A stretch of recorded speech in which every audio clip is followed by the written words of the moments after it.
You're listening to Clearview Today with Dr. Shah, the daily show that engages mind and heart for the gospel of Jesus Christ. I'm Ryan Hill. I'm John Galantis. And you can find us online at clearviewtodayshow.com. Or if you have any questions for Dr. Shah or suggestions for new topics, send us a text to 252-582-5028. Or you can email us at contact@clearviewtodayshow.com. That's right. You guys can help us keep the conversation moving forward by supporting the show. You can share it online with your friends and your family. Leave us a good 5-star review on iTunes or Spotify, anywhere you get your podcasting content from. Absolutely nothing less than 5 stars. Link in the description below. Happy Taco Tuesday to our host, Dr. Shah, who is a PhD in New Testament textual criticism, professor at Carolina University, author, full-time pastor, and the host of today's show. Oh, I hit the wrong button. I hit the wrong button. I was going to try to give you a round of applause. Dr. Shah, welcome Thundering to the show. into the chat. Yeah, thundered in. I had big fat fingers and I just hit the wrong button. That is hilarious. Anyways, give a round of applause as well. There you go. Thank you. Welcome to the show. Welcome to the show. You said Taco Tuesday. I don't know if you knew this, but the way to say taco in Spanish is taco. Is taco. Mi taco tiene chorizo con papa. Slow down. That's Slow pork down. with... Hold on, partner. I'm overstimulated. The verse of the day today is coming to us from Nehemiah chapter 2, verse 18. And I told them of the hand of my God, which had been good. I'm so sorry. Let me try that one more time. Nehemiah chapter 2, verse 18. And I told them of the hand of my God, which had been good upon me, and also of the king's words that he had spoken to me. So they said, let us rise up and build. Then they set their hands to his good work. It is kind of hard to read when it's in all caps. I don't know why, but I was like having a hard time My too. brain was having a hard time processing those words. Well, there might be another reason for that, which we could talk about in a second. But I love that goal, let us rise up and rebuild, and they set their hands to this good work. Yeah. And I think a lot of Christians forget, Dr. Shah, that we've got some work to do. Yeah. You know what I mean? This life that we live is not, there's a whole lot of, we need to rekindle our relationship with God. We need to just come into peace with God. Rest in the Lord. We need to just rest in the Lord. And like all that is true. That's great. But get to work. we need to be working. The Lord wants us to be working. work. Well, I love the people have this picture of like Adam. I feel like maybe this isn't true, but people have this picture of Adam and Eve in the garden. They were just like Reclining by on the meadows. Waterfall, just laying back on a giraffe, and just And there's a vine with grapes just like dingling just, right there. I used to think that. So wonderful. I used to think, seriously, I'm not joking, I used to think that because God cursed Adam with work, that work was a curse. Yeah. We have to do this on earth because that's our punishment. No. Right. To the contrary, work is part of worship. Work is worship. If you see it the right way, it means every work that you and I do, unless you're like robbing banks and doing some horrible evil things. It'd be difficult to spend that. I'm grinding, man. I'm doing what I got to do. Yeah, no. That's not worshiping God. But things that you're doing to build society, to build a business, to create a vision, to improve your community or improve the status of your family and whatever. Work as if you're working unto God. That's right. So everything that you will do will not only first and foremost please Him, but also benefit, of course, your family, your friends, but also benefit other people. That's right. Yeah. That's real worship. So worship doesn't just happen on Sunday morning in church. It also happens Monday through Friday. That's right. And I remember you shared from the pulpit one time, Dr. Shah, that the work was not the curse. The fact that work became a drudgery, it became a chore, it became painful, it became toil. It became that fruitless. was the curse. But work was always meant to be part of the Christian life. Okay, so let's look at it this way. Since you brought that back up, I want to talk about that for a few more seconds. God gave them one day to rest. It was not because, hey, so I know you're working so hard, one day to rest. I think it was more like you cannot stop working. So here's a commandment. One day you have to stop. Every week, one day you have to stop. Human beings, if we're made in the image of God, we are made to be workers. We're made to achieve and accomplish. Unfortunately, either because of our upbringing or the way our family talked about work, or maybe we had bad experiences or bad jobs or jobs where we did not fit, that we have this disdain towards work. Oh, I hate working. I've known people who constantly talk about retirement. I'm ready to retire. Or they're like, oh man, the best thing that happened is I retired. What do you do now? Nothing. I mean, I tell you what, that's good. And I feel sorry for them. I feel sad because either they were raised that way or they were in the wrong job. I don't know what happened, or bad experiences or bad bosses or coworkers, but that's not how life was supposed to be. You're supposed to have this drive to do things and create and build. And God saw that because that's how God is. He made us in His image, the image of His Son, Jesus. So He had to go, I know now that if I don't go ahead and put this one day that they have to put down their tools and rest their bodies, reconnect with their loved ones, rejuvenate their spirit, and refocus their heart towards me. If I don't make that one day a law, they're going to work themselves to death. Because He knew that was part of their makeup. That's how they're built, not working because we're desperate to achieve and accomplish. No, it's just we're built that way with a drive. And I think that's for that reason, God also gave us day and night. Yes, there are people who have to work at night. There are people who have to go for the late night shift. I did that. When I was in college, I was working a lot of late night security. I was like kind of on the bottom of the totem pole. So I ended up getting weekday late night shifts. That's rough. And some of the other guys would get Friday night. And I was like, I wish I had Friday night. Because you got classes in the morning, right? Yeah, I had classes on Monday mornings and Tuesday mornings and Wednesday morning. And if there were early morning classes, I mean, it was bad. I failed one. I failed public speaking because of that. Yeah. Wow. I remember doing working nights at Food Lion, and I remember it messed my schedule up. It messed my sleep schedule up because I did it for like a year or so.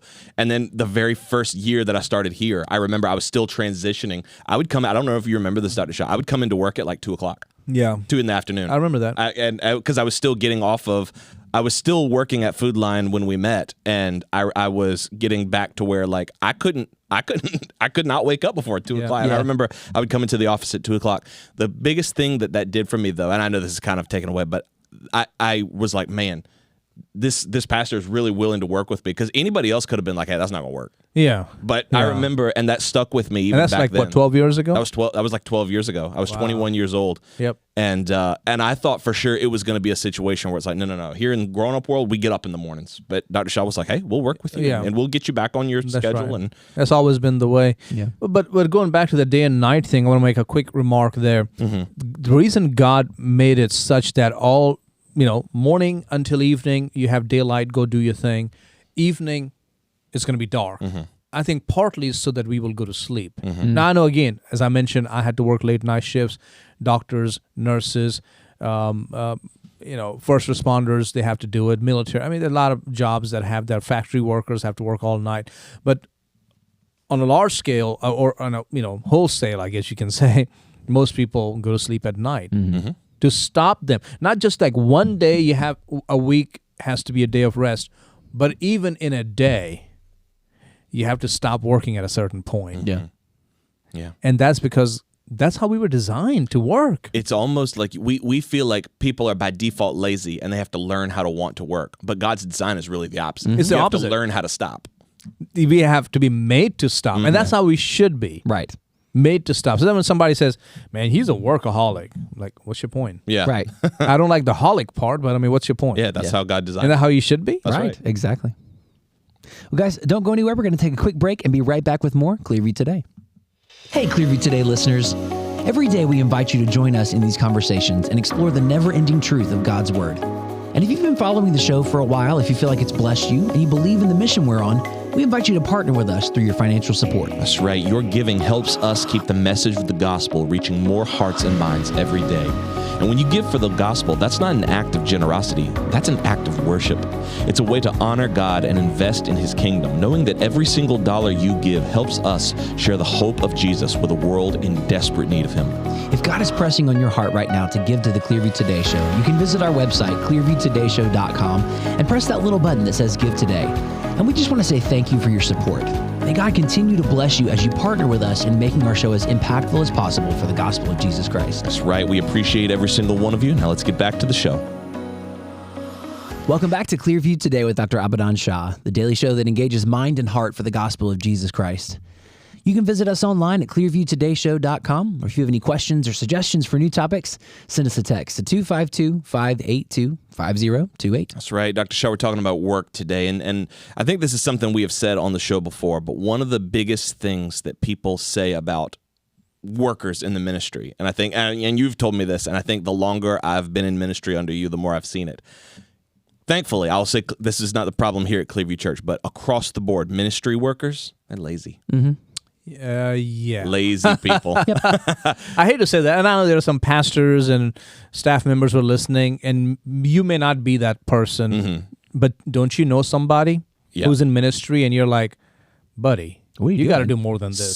So I used to get really annoyed when people were like, oh, so you work at a church, so y'all just work on Sunday, and then the rest of the time y'all just sit in the office and do Bible studies and stuff. That's right. That used to annoy me. In a way, it still like a glorified Sunday school job. Right. In a way, it still annoys me, but at the same time, I'm like, now that I've seen a lot more people who are in the ministry, I'm like, I get it.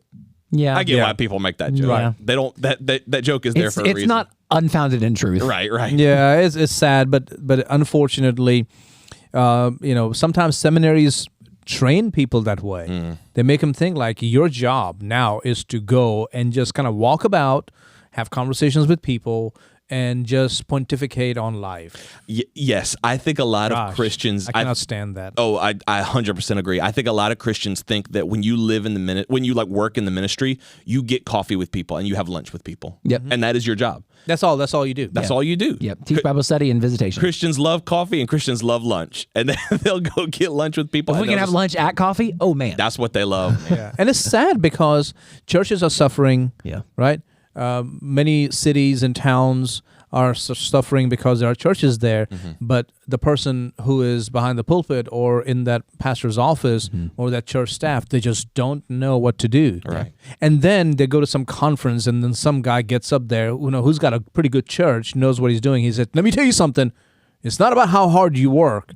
It's about how, or some lofty, how much of your heart, your work is given to God." Yeah, some spiritualizing of the text, and then the person who says, like, I guess I don't need to do this. Right. I was listening to a speaker today because I listened to some, one of my favorite preachers, and I have a list of them. It's not just one or two. I have a list, and he started on that, and I was like, come on, man, are you serious? I know you better than that. Why in the world would you promote that false understanding of church ministry? Yeah. And he's like, let me tell you, when there's a closed door, don't try to open that door. Wow. Don't try to open that. I was like, yeah, I get your point. I get it. But many, many times it's not that the door is closed. Right. God wants you to go extra hard on it. Right. Like Paul still, when God closed the door, Paul still tried to go to those places. Like, right. It was still on his heart to try and go there. Yeah. The Lord stopped him from doing it, but it wasn't like he was like, well, I have a feeling. But see, what I wanted to tell that pastor, and he's a famous personality. I mean, he's a very, very famous person, is think about what you're saying. It happened in Troas, right? He had the Macedonian call. He had that vision in the night of the Macedonian person saying, come help us and all that. All right. So don't try to open that door. Buddy, what are you teaching? Because you're doing a horrible job right now. Yeah. Because the door was closed to go to the north. Right. Or to the south. Go west. It was not that the door was closed, just stop pushing. Right. No, it was like, that door is closed, go with this door now. Yep. But he communicated that when the door is closed, don't push it. Stop. You stop. And I was like, oh my goodness, come on. Now, that should not have been his major point on that passage to begin with. Right. Because it's about the movement of the gospel, not about doors open and closed. But secondly, even then, he did a horrible job because one door was closed, but another one was open. That's right. He didn't talk about the other one open. He talked about Just when a door stopping. closed. Just stop. Just stop. Wow. Stop. Because sometimes some of you will push the door and you try to find a crowbar to prop the door open. Sometimes you even put a dynamite on that door to blow it up. Stop doing those things. Like, oh, come on. And Christians also have a easy out because they can not do anything with their church, not do anything with their ministry or their organization, and say, well, it's just not God's timing right now. And who's going to argue with it? Yeah. Try doing that in a secular business or like a secular enterprise. Be like, we wanted to expand, we wanted to grow our profit margins, but it's just not the right time. Yeah. They'd fire you. Now, there are times, things cannot be the right time. I get that. But it does not mean cessation from work. Right. I mean, you still move. You still do things. You find creative ways to capture the territory you're in, not just sit back and say, hey, it's just not the timing. Yeah. What are you going to do now? Yeah. Nothing. No. You're going to do something. Yeah. Maybe not go down that road, maybe not start that project, but you got to do something. Right. Because the money it takes to run an organization is not spiritual money, it's real money. Yeah. It's real tangible money that we have to spend and we have to pay to keep the lights going and to keep these microphones going and to keep the church running. It's not like hyper-spiritualized concept of money. Yeah. Right? We have to live in the real world. You've hired a lot of people over the years. Like, are you able now to tell these like different types of workers that come in that are looking for a job in ministry? Most of the time, I'm okay at reading people. I'm not going to say I am the best at it. If I were given a scale of 1 to 10, and 10 being like, oh man, you saw right through that person. I mean, they opened their mouth, they walked in your peripheral, and you saw them, you nailed. That's 10. 0 is like you just get bamboozled by anybody. Every single person. It's like, yep, that's the one. I would say I am somewhere 4.5. Okay. I wouldn't even say 5. Wow. Really? I'm 4.5. When you're in ministry, I was very skeptical of people. I was very hesitant.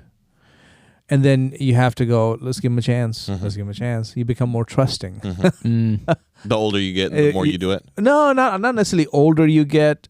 For me, I cannot talk about the people. Some people become more cynical with time. For me, it was more just seeing how God is gracious to me, see how I don't deserve it. Hey, give him a chance. Yeah. You never know how God is working in that person's life. Give them a chance. And 9 out of 10 times, it doesn't work out. I was right. They should not be. Yeah. They should not be given that opportunity. 9 out of 10 times is bad. But that one time, you see something good from that person. Yeah. So I would say I am more trusting, and it's not always for the best. I see. Yeah. I see. Do you have like categories that you put people in where it's like, okay, I think this person has a good heart. They want to serve, but they just don't know what ministry's like. Or this person, maybe they're really not here for the right reason. They've heard about all the things that are going on here, and they just kind of want our resources. You know what I mean? Do you have like categories of workers that come through? And it's come from not just personal experience, but also reading and studying on leadership. That's one of the things I do all the time. I listen to leadership podcasts, especially like John Maxwell. I love John Maxwell's work. And I'm reading, constantly reading leadership books, especially the classics. I'm always like read those. They're classics for a reason. Right. So my knowledge about what kind of a worker you have in front of you is based on personal experience, but also studying. Right. And in my understanding, my opinion, my experience, there are 5 kinds of people in a workplace. And if you want to, we can discuss them. Yeah, sure. Absolutely. Let's do it. So the first one I would say is the worker. And what I mean by worker is not like, man, he's a worker. What I mean by that is this person is just there for the paycheck. He's a body. He's a body. Yeah. He'll do the job. He's not going to like hurt you, but he's not going to help you either. He will do what he's told and no more. Yeah. That's it. And if possible, maybe even less. Doesn't care about or buy into the vision, much less like I'm going to care for my fellow employees. No. Like you can tell, like if something doesn't get done that was supposed to get done, it was because you didn't tell me to do that. Right. Well, I like to see how they are when it's time to get off. That person is like already watching the clock and they're already leaving. And even if there's an important work to be done and man, it's like tomorrow is this event. We got to get this right. All right. I'll see you guys. It's like, oh, we're still setting up for this event tomorrow. It's like, I know, but it's 5. I got to go. Got to go. I got to go. And a person like that is a worker. Means they've clocked in their time, even if there's not a machine they're clocking their punching their card in, but in their mind I'm gone. I'm out of here. I feel like they're sort of in their own. This is my realm. This is my bubble. I'm not interacting with anybody else. Yeah, they have no desire to grow the organization. They have no desire to grow themselves in the organization. This is simply they're just passing through. They're quiet quitters. Like that's what they that's what Yeah, they call quiet it. Where quitting. they're like I'm going to do like you're paying me. This is a contract. You're paying me for my time. You're paying me from 9 to 5. Right. I don't owe you any time past 5 unless you pay me more. Right. And even then, they may not do even an do that. excellent job. Gotcha. It's difficult to develop an attitude of solicitude and solitude. Nah, you're not getting away with that. Solicitude. Is it really? You gave up so Solicitude. quickly, Ryan. I was like, Ryan always gives himself away, which I do too. I'm bad at the secret word. Solicitude. Solicitude. How am I going to get What that is past solicitude? you? Care or concern for others. I feel like you could have got Solicitude. You could have There's got no that. way I could have spun Ryan that. does not use. I figured I'd at least I've get a never cute heard rhyme it. out of it. An attitude of solicitude. You can't develop an attitude of solicitude and solitude. Yeah, that was a good one. Yeah, I guess so. I was like, I'll at least give you a little phrase to remember by. The worker. The worker. That's the worker. The second category of person that I have encountered, learned about, is the saboteur. Yeah, that's a big one. And I think that's one people are like, really grow up. You think someone's coming in to sabotage you? You really think you're that important? Yeah, David is the one who gave us that word. What does a saboteur mean to you, David? How does that work out? When I think of that word, especially in a work organization, I think of somebody who not only has not bought into the vision, but they are intentionally setting up roadblocks or intentionally Sabotaging. Yeah, like they almost like speak in a manner that is going to take the morale out of the room so that people don't want to do those certain things that are going to help the organization. There are people, I've seen people on TikTok who brag about this. There are people who do apply for jobs they don't want and don't like to demoralize the people around them and That's to hurt the crazy. company. There's a guy. Wow. There's a guy. I wonder if I should say his name. Yeah, his name is Charleston White. He does that. He will go onto job sites for the purpose of finding violations and suing them through OSHA. Wow. Yeah, people do that. That's crazy. Yeah, I don't have that kind of time. Oh, that's how he gets Well, paid. That's his living. That's how he gets paid. Every lawsuit's like $40,000-$50,000. Yikes. Yeah, I'm sure what he makes there is far more than what he would get if he were to work an honest living. But even then, like you have people who will come into the organization knowing that it's not their fit. I mean, even in churches and in ministry, and try to make it of their own vision. Yeah, and those are the saboteurs. Now, you find a clear example of that in the book of Nehemiah, especially, you have those three, Tobiah the Ammonite, Sanballat the Horonite, and Geshem the Arab. These were three individuals who were trying to sabotage Nehemiah as he was helping his Jewish people rebuild the walls around Jerusalem. And they kept trying to, harass him and then intimidate him and then try to, extend a hand of friendship with him. But Nehemiah had their number, and he was like, I'm sorry, you're not going to come and help us. You're right. We don't need your help. And that angered them. It's like, wow, this guy does not take the bait. But he was like, no, I don't want any saboteurs here because it's not going to be good. Right. So if you have a saboteur in your organization, if you have a worker in your organization, just get what you can out of them and just know that they will probably, I would say, 8 out of 10 times, maybe 7 out of 10 times, that's where they will be. They're not going to buy into you. Yeah, the needle is not going to move. But there is the 3 out of 10 times where the needle may move, like either they grow up, like age-wise, maturity comes in, or they catch the vision. It's like, oh wow, something is happening here, and I'm getting this, and they will jump on board, and now they will be your best, co-worker. Saboteur, on the other hand, more than likely, unless they meet Jesus, they're not going to change. Yeah. And the only way to deal with them is you got to get rid of them. Do you feel like a lot of pastors and ministry leaders are really reluctant to fire people? Yeah, because sometimes saboteurs will come and they will, dig their fingernails, in the system, and so you cannot pull them away. They'll find somebody and they've already dug their claw into that person, and now they're hanging on to them. So they try to get friendly with leaders in the church. They try to get friendly with families. They try to get some people as their spokespeople, and man, they make life difficult. Yeah. Wow. Yeah, It happens. I've had saboteurs, and I have to tell our leadership, it's like, hey, listen, you're trying to be friendly with them and help them and carry them around.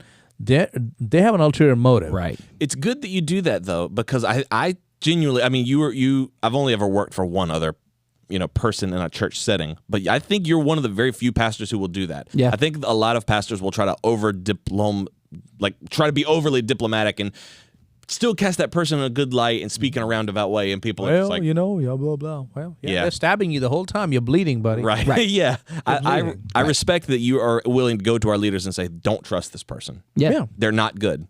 I'll tell them. Yeah. I've told them before. Like, no. And thankful to the Lord for that. I've tried not to hire a saboteur. Mm-hmm. And sometimes it may happen here or there. A person may act like a saboteur, and I have to, work through that, and hopefully that person doesn't think like that. But that's a saboteur. Right. The third is a survivor. Survivor are they're not a worker. Mm-hmm. Okay, they're not gonna just punch in, punch out. They're not even a saboteur, like they're trying to sabotage you. They're a survivor, which means they're simply trying to get through here. Mm-hmm. So they will do whatever you want them to do. They will, but I mean, not do, but they will say things that they know, hey, I think Ryan likes it when I compliment him about his hair. Mm-hmm. So I'm going to compliment him about his hair. John likes it when I compliment him about his kids. I compliment him about his kids. Nick likes this. David likes that. I'm going to do this, whatever, because I'm going to play the game and then see how they're almost like, Pablo's dogs. When I ring, they come. Okay, yep, I got them. I got them in my pocket. No concern about the vision of the church or the organization. No desire to catch the vision of that church or the organization. They're survivors. They're trying to get. They know that if I play the game, I compliment these people and I get them on my side, I'm not manipulating them in the sense that like I'm trying to hurt them. I'm just trying to get as much out of them as I possibly can. Yeah. This is about before I me. move This is on. about me. This is not about the organization. This is not about the future. None of that. This is about me. Right. But they'll never say that. They'll never say that because saying that would out them. So they will often, have lofty things, and they will even try to prove their loyalty to you. A survivor's going to try to blend in. Yeah, Yes. they try to prove their loyalty. Like, you like that? You like it when I talk? Watch this. And they will prove that. And if a pastor or a CEO or a supervisor or a director or a manager is not aware, they think, oh, wow, yeah, oh, You're saying all the right things. you're saying the right thing. Yeah, I don't know where to put my finger on this because I don't like this person and how they behave and act, but they just did this, and I like this. Yeah. I like this, and so I guess it's all okay. No. They harder to spot. You think survivors are harder Survivors to are spot? hard. Not anymore. Now I can pick them out real quickly and go, that's a survivor right there. Because they'll do they typically tell you about their life away from the church, like they don't have a lot of money and they don't have a lot of resources and they have the right they have the right, I guess, backstory. They have a sob story. Yeah, they have a sob story. They're fighting somebody. Just keep in mind, when they leave here, they'll be fighting you. Yeah. You were also one of their, source of trauma. Makes sense. So that's a survivor. Mm-hmm. What do you do with a survivor? Hopefully, just like the worker, they will change. If I were to put them on a grading scale, like I said, saboteur, not going to change much. Yeah. Survivor, like I said, 7 out of 10. Mm-hmm. Worker would be 7 out of 10. Seven out of 10. Survivor, I would say, about like maybe 8 out of 10. Like they won't change. They won't change. Yeah, maybe 2 out of 10 times they may change. It is what it is. Yeah. Because see, a lot of these behaviors are so ingrained in them. It's part of their psyche. In their formative years, this was so ingrained in them. It's very hard. Yeah, people do change, but by the grace of God. If not, they're going to be the same as they are right now. Yeah. In their 20s, 30s, 40s, 80s, 100s, they will still be the same. You said there was 5. We're almost out of time, but do you want to take the last 2 in the next episode? Sure. And we can maybe recap these first 3. Absolutely. Because I feel like there's a good break because 3 of them are sort of negative. The last 2 are pretty positive Yes. markers that you want to have. Yes. So Yeah. maybe we can talk about that tomorrow. Sure. Helpful for us in a ministry setting and even in just the corporate setting. Helpful to know who it is you're employing and how to interact with these people, how to lead them. Make sure you guys join us tomorrow, same time, same station. We're going to be diving into another great topic here on the Clearview Today show. Thanks again to our sponsors for making today's episode possible. And don't forget that you can support us by subscribing to the show on iTunes if you want to re-listen, and you can always support us financially at clearviewtodayshow.com. John, anything you want to plug for our listeners? Yes, Dallas, Texas. We are coming your way in just a couple of weeks. The Clearview Today show is going to be next week. Next week, yes. Oh, that's right. Yes. We'll be there next week. Next week, we're coming, Dallas. Clearview Today show is going to be at NRB. Come see us. Say hi. Maybe we'll put you on the show. Shout out your ministry or your organization. But definitely come see us. Say hello at NRB. Lots and lots of things going on. Lots of new releases that are going to be coming out at NRB. Some of them may not be in English. We've got a big announcement coming that way. But for right now, make sure you check out Nicola and Dr. Shah's book, 30 Days of Praying for America. These are daily devotions to heal our nation. This is book 3 in our 30-day series. Book 4 is coming out very soon. Also, our new original music is on iTunes or Spotify. Great and Awesome is our new single. You can get that wherever, when that comes out, you can get that on iTunes, Amazon, Spotify, anywhere digital music is streamed or sold. That's right. Make sure you guys join us for the conversation tomorrow. We love you guys. We'll see you tomorrow on Clearview Today.